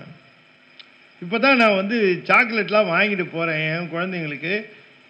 பாப்பா இந்த சாக்லேட் எடுத்துக்க அப்படின்னு நீட்டினார். இது கொஞ்சம் இப்படி தயங்கி பின்னால் வந்தது. உடனே இவர் சொன்னார், பரவாயில்லம்மா நம்ம ஐயா தான், எடுத்துக்கம்மா. எடுக்க மாட்டேங்குது இப்படி. அப்புறம் அவர் என்ன பண்ணார், இது என்ன இவ்வளோ கூச்சப்படுதே இந்த பாப்பா அப்படின்னுட்டு அவர் கையை உள்ளே விட்டு அள்ளி கையில் கொடுத்தாரு. அது வாங்கிடுச்சு, போயிட்டார். உடனே இந்த பாப்பாவை கேட்டார், நீ எடுன்னு சொன்னால் எடுக்க மாட்டேன்ட்ட, அவரை எடுக்க சொன்னோடனே வாங்கிக்கிட்டியேன்னார். அது பாப்பா சொல்லிச்சே, நான் எடுத்திருந்தேன்னா என் சின்ன கையை கொஞ்சம் தான் எடுத்திருப்பேன், அவர் அள்ளுனார்ல, நிறைய அள்ளுனார்ல, அதனால நிறைய சாக்லேட்டில் எனக்கு கிடச்சிச்சுன்னுச்சு. அது மாதிரி நாம போய் நின்று 1 கொடு 2 கொடுன்னு நம்ம புத்தி போகாது எங்கேயும். அங்கேயே போய் நின்று அத்தை கொடு இத்தை கொடுன்னு கேட்போம். கேட்காமையே போயிருந்தோம்னா அவர் அள்ளி கொடுப்பார். விநாயகர் பெருமான் அள்ளி கொடுப்பார். அங்க போய் நின்று விநாயகர் வணக்கம் நீங்க சொல்லணும். வித்தக விநாயகர் விரைகடல் சரணேன்னு போட்டு. என்ன வித்தகம் அது? தாயாய் எனக்கு தான் எழுந்தருளி மாயா பிறவி மயக்கமறுத்து திருந்திய முதலைந்தெழுத்தும் தெளிவாய் பொருந்தவே வந்தன் உளந்தனில் புகுந்து தாயாய் எனக்கு தான் எழுந்தருளினார். விநாயகப் பெருமான் தாய் போன்றவனா? ஏன்?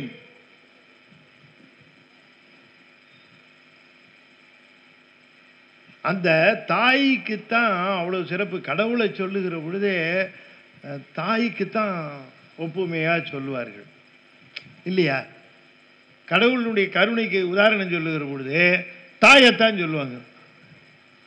பால் நினைந்து விட்டும் தாயினும் அப்படிம்பார். ஞாயிற்கடையாய் கிடந்த அடியேற்கு தாயிற் சிறந்த தயாவான தத்துவனே அப்படின்னு எல்லாம் தாய் தாயின்னு தான் சொல்லுவாங்க. எல்லா அருளாளர்களும் சிவபெருமானையும் அவனுடைய அருளையோ பேசுகிற பொழுது தாயை பற்றி தான் சொல்லுவாங்க. நானும் அலசி தேடி பார்த்துறீங்க தந்தையை பற்றி கொஞ்சம் சொல்லி வச்சிருக்கிறாங்களா அப்படின்னு பார்த்தா கண்டுக்கவே மாட்டேங்கிறாங்க. தாயை பற்றி மட்டும்தான் அப்படி சொல்லி. ஏன் தாய்க்கு அவ்வளோ சிறப்பு? நல்ல கவனமாக கேட்கணும். தாய்க்கு என்ன சிறப்புன்னா, நீங்கள் பல்வேறு சிறப்புகளை நீங்கள் நினச்சிருப்பீங்க. நான் சொல்கிற சிறப்பை மனசில் வாங்கிக்கோங்க. தாயோட சிறப்பு என்னென்னா, அந்த தாய்க்கு ஒரு பால் குடிக்கிற குழந்தை இருக்கு. ஒரு பையன் இருப்பான் வீட்டுக்காரர். அந்த பையனுக்கு இட்லி கிட்லிலாம் கொடுத்து டிஃபன்லாம் கொடுத்து அவனை ஸ்கூலுக்கு அனுப்பிச்சிட்டு, வீட்டுக்காரருக்கு டிஃபனு சாப்பாடெல்லாம் கொடுத்து கட்டி கொடுத்து அவரையும் வேலைக்கு அனுப்பிச்சிட்டு, இந்த கை குழந்தையை எடுத்து அதுக்கு அமுது ஊட்டிட்டு பால் ஊட்டிட்டு அந்த குழந்தைய எடுத்து ஒரு விரிப்பை விரித்து அந்த குழந்தைய அதில் படுக்க வச்சுட்டு, அதுக்கு ஒரே குஷி, வயிறு ரொம்பிடுச்சுல்ல, ஒரே குஷி. அது கையை காலை ஆட்டி சைக்கிள் ஓட்டுற மாதிரி இப்படி ஆட்டிக்கிட்டு அந்த குழந்தை. இந்த தாய் என்ன பண்ணுவோம், ஒரு தட்டை எடுத்து சோத்தை போட்டு குழம்பு ஊற்றி, காலையிலேருந்து பச்சை தண்ணி பல்லில் படலை, வீட்டில் அவ்வளோ வேலை எல்லாம் முடிச்சாச்சு, இப்போ தான் சாப்பிட உட்காந்தா தட்டை போட்டு இந்த குழந்தை விளையாடிட்டு, கண்ணா விளையாடுறா விளையாடுறா அப்படின்னு சோத்தை போட்டு குழம்பை ஊற்றி அப்படி பிசைஞ்சி அப்படி வாயில் வைக்க போவா. அந்த நேரம் பார்த்து இந்த குழந்தை ஆகி போயிடும். என்னம்மா நான் சொல்றது கொஞ்சம் கவனமாக கேட்குறீங்களா? இந்த குழந்தை என்ன போயிடும், ஆகி போயிடும். இந்த தாய் கொஞ்சமாவது முகம் சுளிப்பாளா? சுளிக்க மாட்டா. சோத்த பிசைஞ்ச கையோட அதை அலம்ப மறுத்து, கண்ணா ஆய் போயிட்டியாடான்னு ஒரே மகிழ்ச்சியா வருவா. சந்தோஷம். ஏன்னா அவளுக்கு தான் தெரியும் 3 நாளா போகாம இருக்காது.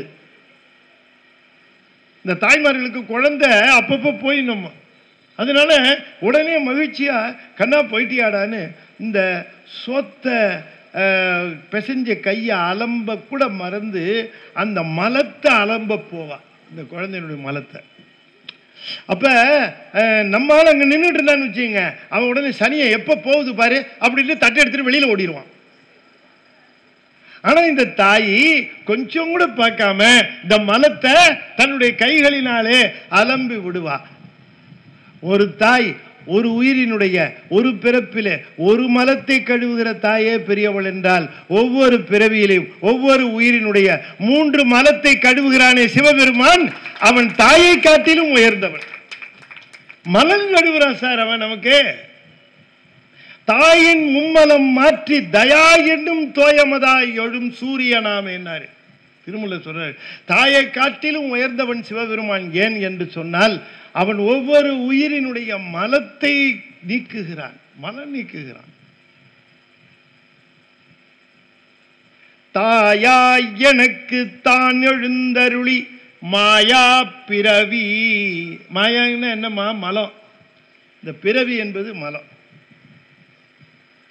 இந்த பிறவி மலத்தை நீக்கக்கூடியவர் விநாயக பெருமான். அதுதான் கருநோய் அறுத்தனது மிடிதூள் படுத்தி விடு கரிமாமுக கடவுள அடியார்கள் கருதா வகைக்கு அப்படின்னாரு.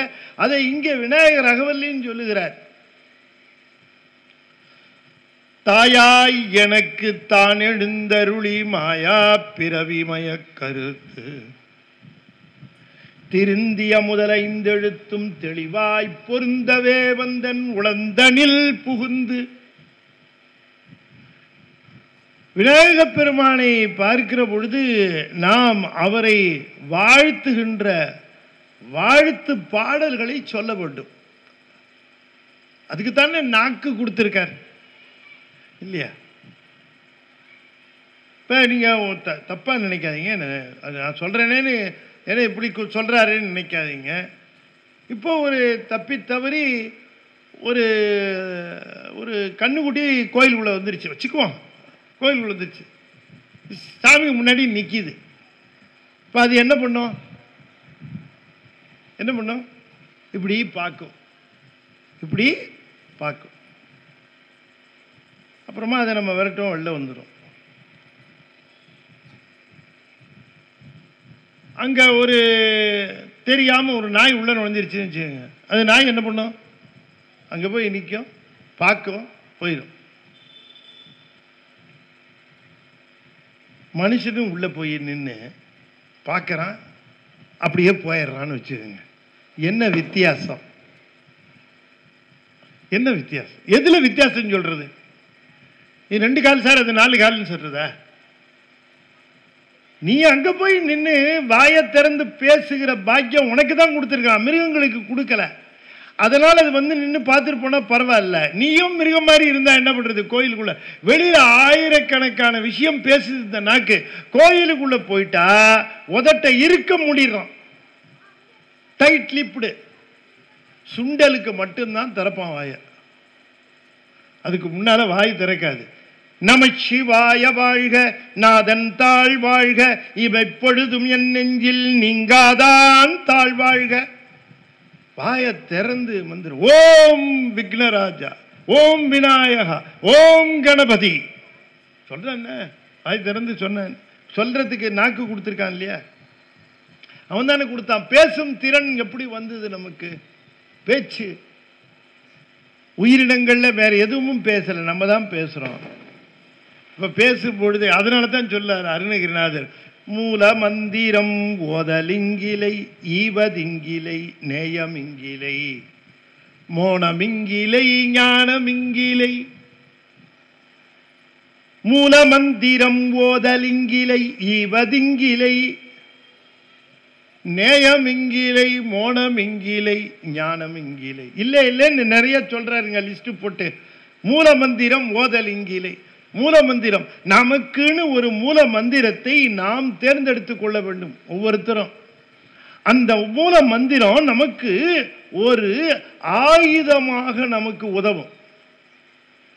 அந்த மூல மந்திரம் நமசிவாய, சிவாய நம, அல்லது ஓ சரவண பவ, அல்லது ஓம் கணபதி என்று சொல்லக்கூடிய இந்த மூல மந்திரங்கள் இருக்கிறதே, இந்த மூல மந்திரங்களிலே ஏதாவது ஒன்றை தேர்ந்தெடுத்து அதை தொடர்ந்து உச்சரித்து கொண்டே வருவோமேயானால் அந்த மந்திரம் நமக்கு ஆயுதமாகும்.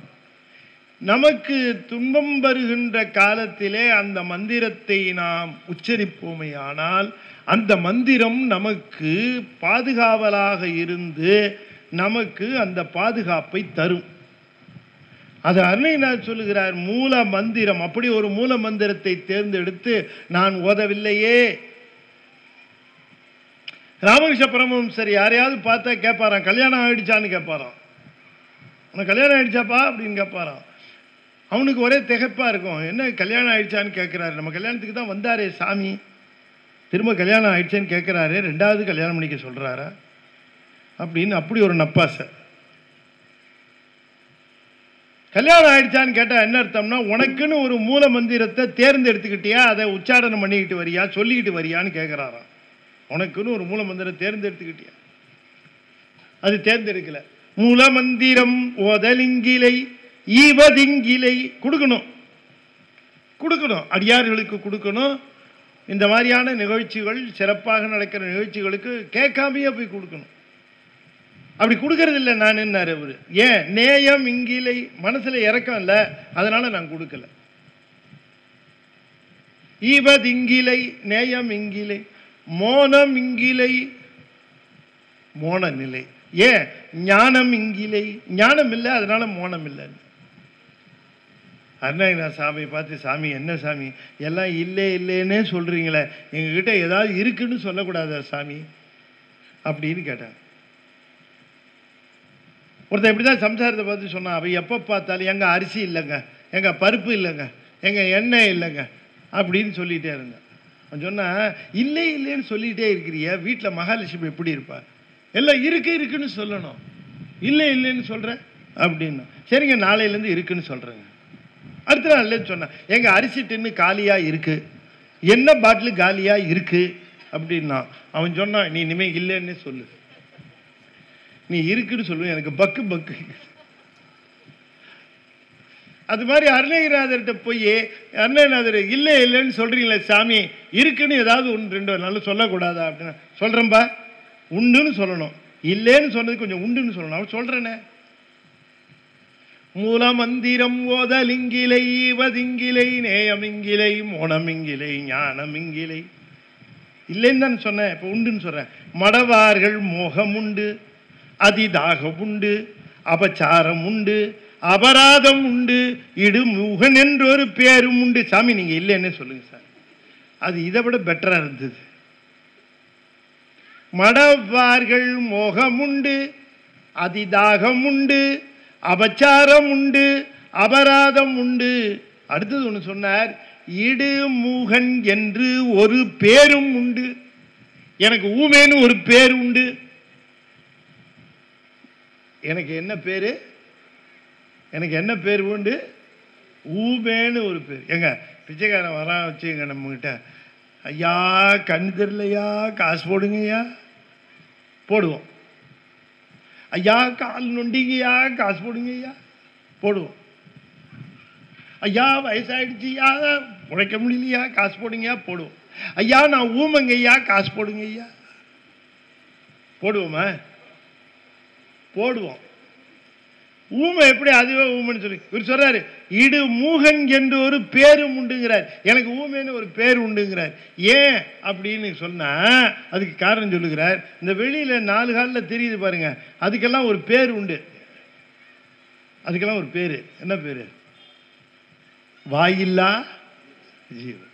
வாயில்லா ஜீவன். வாயில்லா ஜீவன் அதுக்கு வாய் இல்லையா? வாய் வழியா தானே சாப்பிடுது. எல்லா மிருகமும் மாடு நாய் எல்லாம் எதுல சாப்பிடுது? வாய் வழியா தானே சாப்பிடுது. அது வாயில்லா ஜீவன் ஏன் சொல்லணும் அப்படின்னு கேட்டா, சாப்பிட்றதுக்கு மட்டுமே வாயை பயன்படுத்தி கொண்டு இறைவனுடைய திருநாமம் சொல்லாத வாயெல்லாம் ஊமை வாய் என்றும் நம்முடைய அருணகிரிநாதர் சொல்லுகிறார். புரியுதா உங்களுக்கு? அது வெறும் சாப்பிட்றதுக்கு மட்டும்தான் அந்த வாய் பயன்படுகிறது. இறைவனுடைய திருநாமத்தை சொல்லுவதற்கு இந்த வாய் பயன்படலைன்னா அவன் எல்லாம் ஊமைதான்ட்டார்.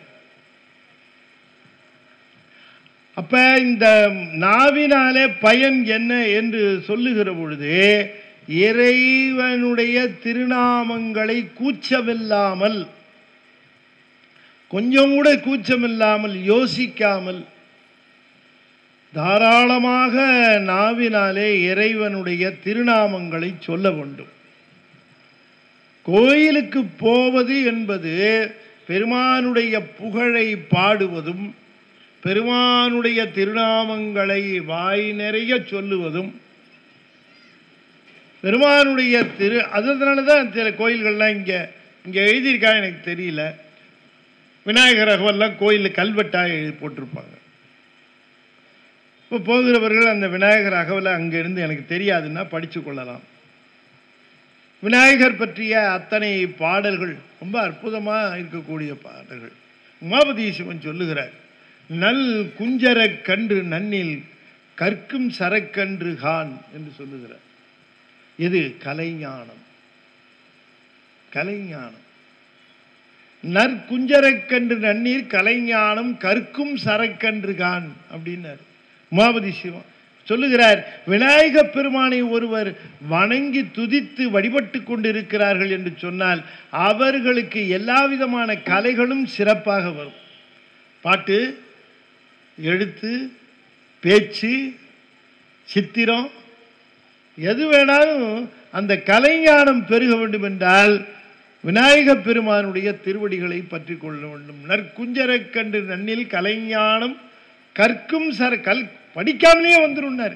கற்கும் சரக்கன்றுகான் அப்படின்னார். அப்ப விநாயக பெருமானை வணங்குகிறவர்களுக்கு பிறவி நோய் நீங்குவதோடு, வறுமை நீங்குவதோடு கலைஞானம் கைகூடும் என்று குறிப்பிடுகின்றார்கள். ஆகையினாலேதான் விநாயக பெருமான் எல்லா விதமான நம்முடைய வாழ்க்கையில் இருக்கக்கூடிய தடைகளை, விக்னங்களை போக்கி அருள் செய்கின்றவன் விநாயக பெருமான். விநாயக பெருமான் நான் முதலிலேயே தொடங்குகிற பொழுதே சொன்னேன், விநாயக பெருமான் வேறு அல்ல, சிவம் வேறு அல்ல என்று. நாம் சிவத்தினுடைய ஒரு வடிவம்தான் விநாயகர், சிவத்தினுடைய இன்னொரு வடிவம்தான் முருகப்பெருமான். சிவத்தினுடைய இன்னொரு வடிவம்தான் சக்தி. சுடரோ சிவபெருமான், சூடு பராசக்தி, படரொளியோ கந்தவேளாகும், திடமார் செம்மை கணநாதன், வந்ததோ சற்றேனும் பேத வழக்குன்னு கேட்டார் ஒரு பெரியவர். ஒரு சுடர் இருக்கிறது. எது சுடர்? அந்த சுடருக்கு ஒரு ஒளி இருக்குமா இல்லையா? என்னமா ஒளி இருக்கும்.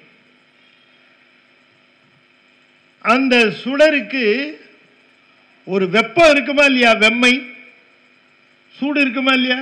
இருக்கும். அந்த சுடருக்கு ஒரு நிறம் இருக்குமா இல்லையா? என்னமா சுடருக்கு நிறம் இருக்கும், செம்மை நிறம். சுடருக்கு ஒளி இருக்கும், சுடருக்கு வெப்பம் இருக்கும். அவர் சொன்னார், சுடரினுடைய வெப்பம் பராசக்தி, சுடருடைய அந்த வெளிச்சம் ஒளி இருக்கிறதே அது சுப்பிரமணியர். இந்த சுடருக்கு ஒரு செம்மை வடிவம் இருக்கிறதே அதுதான் பிள்ளையார் கணநாதன். இதுல எதை சுடர்னு சொல்றது? எதை சொல்றது சுடர்னு? செம்மையை சொல்றதா, வெப்பத்தை சொல்றதா, ஒளியை சொல்றதா? எதை சுடர்னு சொல்றது?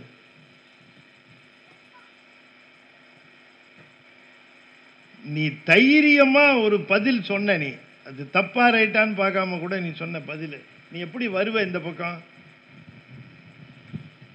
இந்த பக்கம் வா, உனக்கு ஒரு மாலை போடுறேன், ஒரு பூ தரம் இருந்தா கொடுங்க ஐயா. தைரியமா சொல்லிச்சு, கொடு, கொண்டா, அந்த மாலை கொண்டா. பாருங்க, கவனிக்குது. அதுதான் எனக்கு வேணும், பதில் சொல்றது. வா, உன்னை நம்பிதான் சைவம் இருக்கு. உன் பேர் என்ன? யாஷினி. நீ நெத்தியில திருநீர் வச்சிருக்கிற. பதிலும் ரொம்ப அருமையா சொன்ன, நல்லா படிப்ப. சரி, ரைட், ஓடு, நல்ல பிள்ளை. சொன்ன வெம்மன்னா பதில் சொல்லணுமே, உட்கார்ந்து கேட்டுட்டு இருக்கிற. இதுல எது சுடர்னு கேட்டேன். வெம்மைன்னா அது தெரிஞ்ச பதிலே. அது ரைட்டா தப்பாங்கிறது பிரச்சனை இல்லை, சொல்லணும்னு தோணி சொல்லுது இல்லை. ஏன்னா இந்த காலத்து குழந்தைங்க ஆசிரியர் கேட்டாலே பதில் சொல்லலை.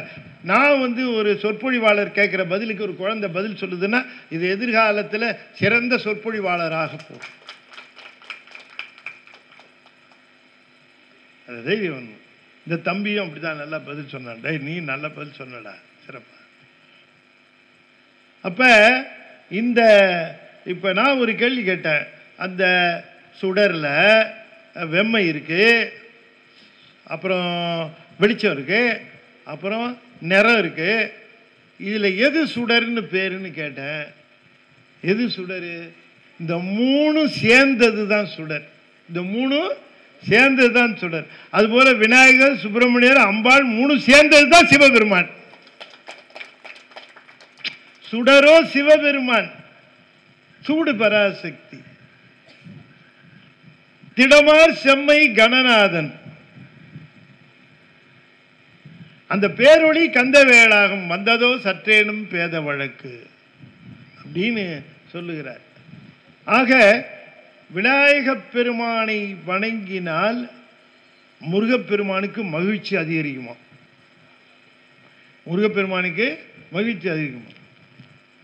அதனால சொல்லுகிறார், கருணா கடப்பமலர் மகிழ்வோனே. யாரு விநாயகரை வணங்குகிறவர்களுக்கெல்லாம் முருகன் சொல்லுவாராம், உங்களுக்கெல்லாம் வாங்க, நான் எல்லாம் வரம் தரேன். இல்லை, உங்க அண்ணாவே எல்லா வரமும் தந்துட்டார், அதையும் வச்சுக்கோங்க, நானும் வரம் கொடுக்குறேன், அதையும் எடுத்துட்டு போங்க அப்படின்னு அவரும் வரம் கொடுப்பாராம். யாரு?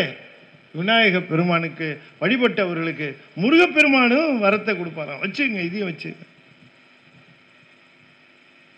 அதை அருணகிரிநாதரும் சொல்லுகிறார். ஆகையினாலே நாம திருக்கோயில் சென்று வழிபாடு செய்கிறவர்கள் நம்முடைய வாயை திறந்து நீங்க வேற எது செய்யலைன்னாலும் பெருமான் விநாயகர் மேல உங்களுக்கு என்ன பாடல் தெரிந்தாலும், அருளாளர்கள் பாடல், இல்லையா? பாலும் தெளித்தேனும் பாகும் பருப்பும் என்று சொல்லக்கூடிய ஔவையார் பாட்டாக இருந்தாலும் சரி, எளிமையான பாட்டாக இருந்தாலும் சரி, அந்த எளிமையான பாடலை உங்கள் நாவிலாலே நீங்கள் சொல்லி பெருமானை வணங்க வேண்டும். நீங்க சொல்லலாம், ஐயா எனக்கு சரியா பாட வராதே, பாட வராட்டி ஒன்றும் கவலைப்படாதீங்க. பாட வராட்டி கூட, பாட்டா சொல்லாட்டியும் கூட படிச்சாது சொல்லிடுங்க, பாட்டை சொல்லிடுங்க, படிப்பா இல்லையா? இப்ப அருளாளர்கள் நிறைய பாடி இருக்காங்க, பண்ணோட பாடி இருக்கிறாங்க. நம்ம அப்படியே பாடிட முடியுமா? அப்படி பாட முடியாது. அதுக்காக இறைவன் என்ன, இப்ப ஒருத்தர் காலையில் வேலையை கிளம்பிட்டு இருந்தாரு, டிவியில் ஜேசுதாஸ் பாடினாரு, இந்த பாட்டை கேட்டாரு, ரொம்ப அற்புதமாக இருந்தது, ஆஹா பிரமாதமாக இருக்கே இந்த பாட்டுன்னு ரொம்ப ரசிச்சாரு. உடனே வேலைக்கு போயிட்டாரு. அங்கே வேலை செய்கிற இடத்துலலாம் அந்த பாட்டே ரீங்காரன்ட்டுக்கிட்டு இருக்கு காதில். அருமையான பாட்டு, அருமையான பாட்டு. சாயந்தரம் வீட்டுக்கு வந்தார். வீட்டுக்கு வந்து உள்ளே நுழையும் போது அவர் 4 வயசு பையன், அவன் என்ன பண்ணுறான், காலையில் ஜேசுதாஸ் பாடினார்ல அந்த பாட்டை பாடுறான். அவனும் கேட்டுக்கிட்டு இருந்தான். இப்போ அந்த 4 வயசு பையன் அந்த பாட்டை பாடுறான். இப்போ அப்பாவுக்கு எப்படி இருக்கும்? என்னங்க அப்பாவுக்கு எப்படி, காலையில் தான் ஜேசுதாஸ் பாட்டார, நீ ஏண்டா பாடுற அப்படின்னு நான் கேட்பாரு. அடட நம்ம பையன் என்னமோ பாடுறான் ஐயா, அற்புதமாக பாடுறான்னு. எதிர்காலத்தில் எஸ்பிபியா வருவானோ? பக்கத்து வீட்டுக்காரர் தான் சொல்லுவான், காக்கா மாதிரி கத்துது எஸ்பிபியா. ஆனால் இவனுக்கு தம்பிள்ள பாடுது. அருமை. காலையில் ஜேசுதாஸ் பாடி கேட்ட பொழுது ஏற்பட்ட மகிழ்ச்சியை விட இந்த குழந்தை பாடுகிற பொழுது ஏற்படுகிற மகிழ்ச்சி ரொம்ப அதிகமாக இருக்கும். அதுபோல ஔவையாரும் மற்ற அருளாளர்களும் பாடிய பாடல்களை கேட்ட பொழுது எழுந்த மகிழ்ச்சியை விட விநாயக பெருமானுக்கு நாம போய் நின்று அந்த பாட்டை பாடுகிற பொழுது மகிழ்ச்சி அதிகமாக இருக்கும். அடடா நம்ம போய் எப்படி பாடுறோம் பாடுறா அப்படிம்பாரு. என்றைக்காவது தந்தை தன்னுடைய குழந்தையினுடைய பாடலை கோபித்திருப்பான? குழந்தை பாடுறது மகிழ்வது போல விநாயகரும் நாம் போய் நின்று பாடினால் மகிழ்வார். ஆகையினால பாட வேண்டும் என்று சொல்லி, அன்பர்களே, இந்த அற்புதமான ஒரு வாய்ப்பு இங்கே நமக்கு தரப்பெற்றது. இந்த விழாவிலே பங்கு பெற்ற உங்கள் அத்தனை ஐயா வந்து ரொம்ப என்ன சொல்லுகிறது, இந்த கூட்டத்தை பார்க்கிற பொழுது எனக்கு ஏற்பட்ட மகிழ்ச்சி என்னன்னு கேட்டால், இப்படி ஒரு திருக்கூட்டத்தை காணுகிற பேற்றை எனக்கு இறைவன் தந்தான் இன்று மாலை. அதுதான் இந்த கண்ணுக்கு அது ஒரு பெரிய குளிர்ச்சி. இந்த கண் செய்த தவம் என்ன? மண்ணினில் பிறந்தார் பெரும்பயன் மதிசூடும் அன்னலார் அடியார்தமை அமுது செய்வித்தல் கண்ணினால் அவர். நீங்க ஒன்னே ஒன்று தெரிஞ்சுங்க, இன்னைக்கு யாராவது ஒரு அடியாரை, திருநீறு பூசின அடியாரை, ருத்ராட்சம் அணிந்த அடியாரை நீங்கள் பார்த்தீர்கள் என்று சொன்னால், திருநீர் பூசி சிவநாமத்தை சொல்லி முருகநாமத்தை சொல்லி இருக்கக்கூடிய அடியார்களை பார்த்தீர்கள், தரிசனம் செய்தீர்கள் என்று சொன்னால் நீங்கள் நிச்சயமாக நம்பலாம், இறைவன் நம்மீது மகிழ்ச்சியோடு இருக்கிறான். நிச்சயமா சொல்றேன், இறைவன் நம்ம மேல மகிழ்ச்சியா இருக்கிறாங்கிறதுக்கு அடையாளம் என்னன்னா, நமக்கு அடியார் தரிசனம் கிடைக்கும், அடியார்களை பார்க்கிறோம். அந்த தரிசனம் கிடைக்கல, கண்டவன் மூஞ்ச பார்க்க வேண்டி வந்ததுன்னா சாமி நம்ம மேல காண்டில் இருக்காருன்னு அர்த்தம், கோத்தில் இருக்காரு. அடியாரை பார்க்கிறதை விட இந்த கண்ணுக்கு என்ன பெரிய மகிழ்ச்சி. அந்த மகிழ்ச்சி அவர்களை பார்க்கிற பொழுது சிவத்தையே காண்பது போல உள்ளத்தில் ஏற்படுகிற மகிழ்ச்சி அந்த அடியார். அதனால நீர் பூசினவர்கள் உள்ளும் புனிதர்கள்னாரு தெரியுங்க நம்முடைய தெய்வ சேக்கிழார். அது எப்போ பார்த்தாலும் அந்த நாக்கு சிவத்தையே சொல்லிட்டு இருக்கு, எப்போ பார்த்தாலும் சிவத்தையே நினைச்சிட்டு இருக்கு. அந்த வடிவத்தை பார்த்தா அதை விட ஒரு பெரிய பாக்கியம் இருக்க முடியுமா? அதை விட அப்ப நமக்கு மகிழ்ச்சி எது என்று கேட்டால் அடியார் தரிசனம், அடியார்களை பார்த்த கண்ணினால் அவர் நல்விழா பொலிவு கண்டு ஆறுதல். அடியார்களை கண்குளிர பார்க்கணும், அடியார்களை தரிசனம் செய்யணும். ஆண்டவனை தரிசனம் செஞ்சா அவரு தலையை ஆட்ட மாட்டாரு, அவர் அப்படியே தான் பார்த்துட்டு இருப்பார். ஆனால் அடியார்களை தரிசனம் செய்தால் அவர்கள் முகம் மலரும், அவர்கள் கண்களினாலே களிப்பு வரும், அவர்கள் முகத்தை காண்பார்கள், நமக்கு நம் செலுத்துகிற அன்பை பெற்றுக்கொள்வார்கள். இதை விட பெரிய பாக்கியம் என்ன இருக்க முடியும் இல்லையா? அதனால அடியார்கள் எல்லாம் மொபைல் சிவம், கோயில் இருக்கிறது இம்மொபைல் சிவம், இதெல்லாம் மொபைல் நடமாடும் சிவம். அதான் பராவு சிவர்ன்னு பாரு ஞானசம்பந்த பெருமான். பராவு சிவர் அப்படிம்பாங்க, பறந்து தெரிகின்ற சிவம் இந்த அடியார் திருக்கூட்டம். அப்படிப்பட்ட ஒரு அடியார் திருக்கூட்டத்தை நான் இன்று மாலை சந்தித்து அவர்களோடு நானும் அந்த திருக்கூட்டத்திலே ஒருவனாக நிற்கிற அந்த பாக்கியத்தை தந்த இந்த மாணிக்க விநாயகருக்கு என்னுடைய நெஞ்சார்ந்த ஒரு மனமார்ந்த அந்த சென்னி சேர்த்த வணக்கங்களை தெரிவித்துக் கொள்கிறேன்.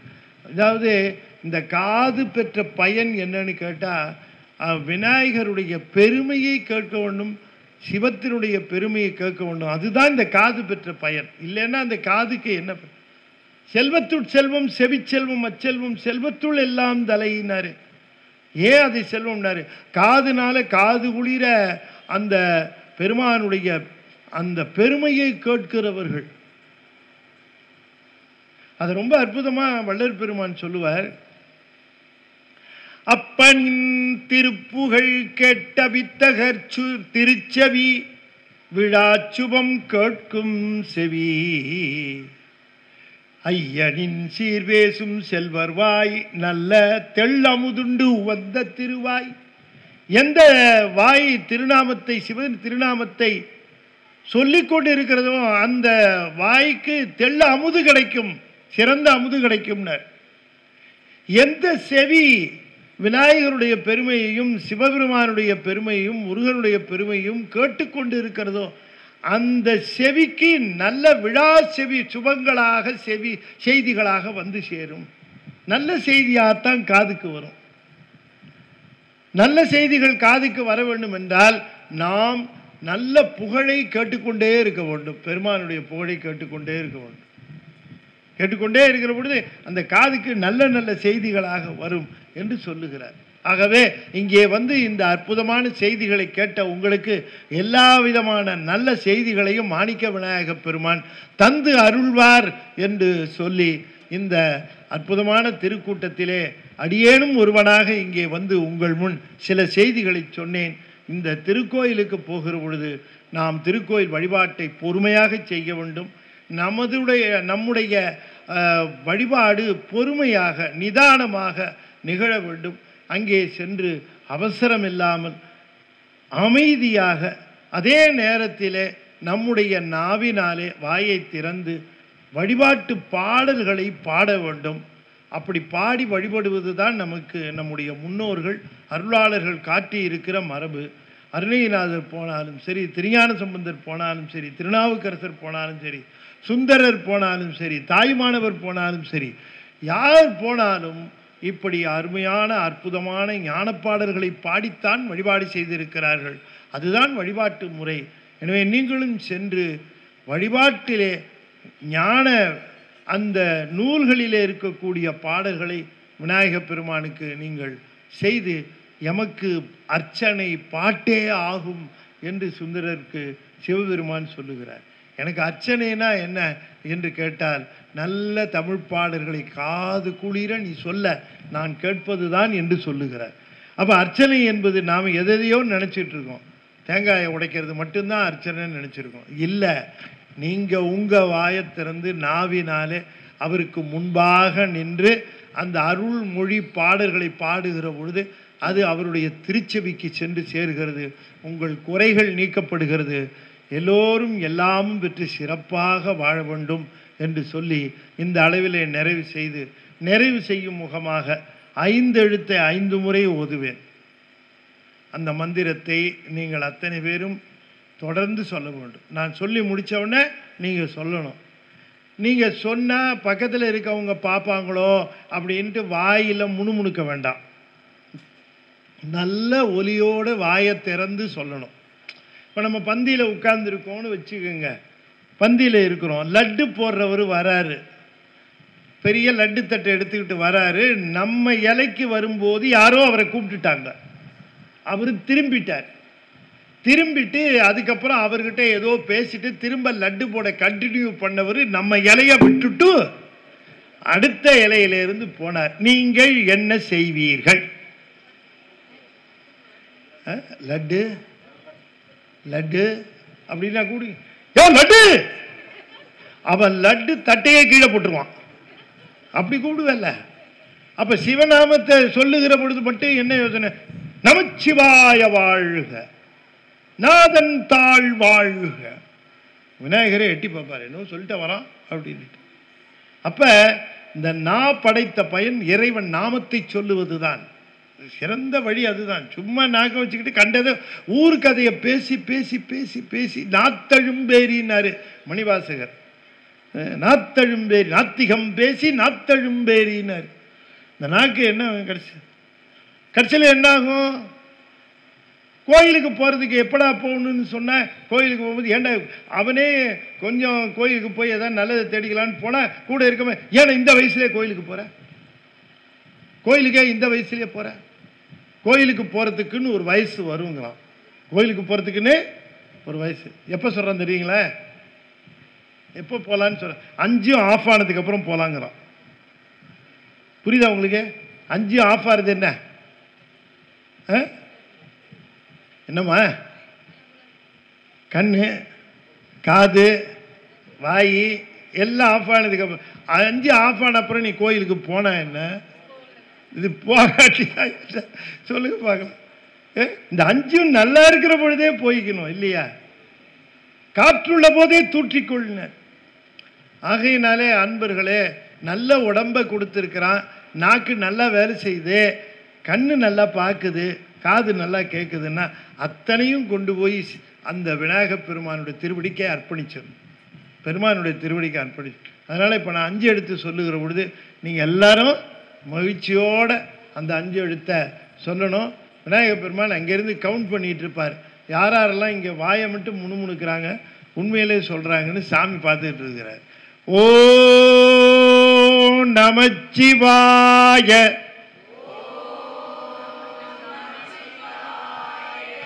ஓம் நமச்சிவாய, ஓம் நமச்சிவாய, ஓம் நமச்சிவாய, ஓம் நமச்சிவாய. திருச்சிற்றம்பலம்.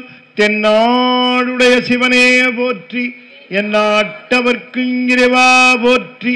வெற்றிவேல் முருகனுக்கு அரோகர். திருச்சிற்றம்பலம்.